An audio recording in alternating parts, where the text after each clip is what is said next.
Hey, all you fellow sane people. I just wanted to chat with you for a few minutes about a couple of things that are going on right now in the news. The first one is this new video that surfaced yesterday of Alex Pretti in Minnesota about a week before he was killed. The other thing is this fucking raid in Georgia, this FBI raid on the Fulton County election office. So let's start with this video. It is being embraced and pounced on by the right, somehow as proof that Alex deserved to be murdered. That he's not the nice guy, the peaceful guy that we've made him out to be. And that somehow justifies his death. So let's break this down. We see him in some kind of altercation. First, he's angrily shouting at ICE agents or Border Patrol agents. I don't think it's been determined yet. And then he spits at them. They're in their vehicle. He spits at them. And then he kicks the taillight. And it breaks. And they get out of the car. And they pounce on him. There's like 5 or 6 of them. And they wrestle him to the ground. And then within a minute, they get up and leave. And he's fine. People believe that was the incident where he suffered a broken rib because apparently there was another altercation with Border Patrol or ICE where he did get injured that way. But let's think about this for a second. Because there are several questions that get raised here. The first is, what the fuck does this have to do with him getting murdered?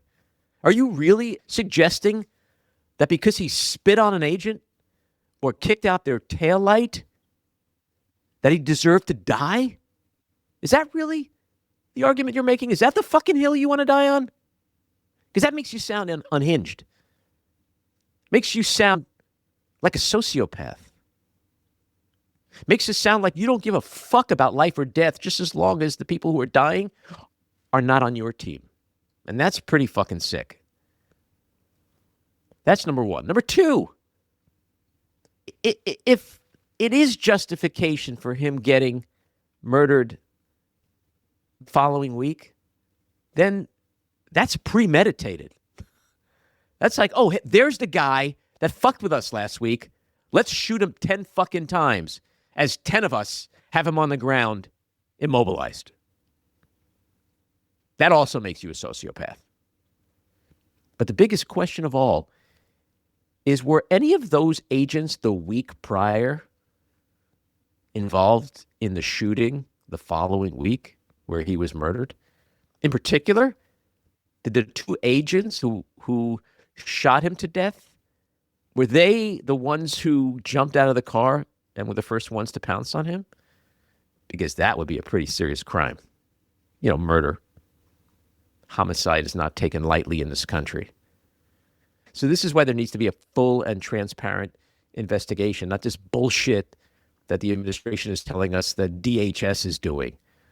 The FBI has to be involved. There has to be a Department of Justice investigation in its criminal and civil rights units. And Minnesota state and local authorities need to be involved in this investigation. Because DHS isn't going to be investigating itself in a fair and impartial way. The other thing is this FBI raid in Georgia. Now, there's a part of me that thinks, all right, this is just more fucking bluster. It's more distraction. Oh, let's do something that gets the media talking about something that isn't Minneapolis or the Epstein shitstorm.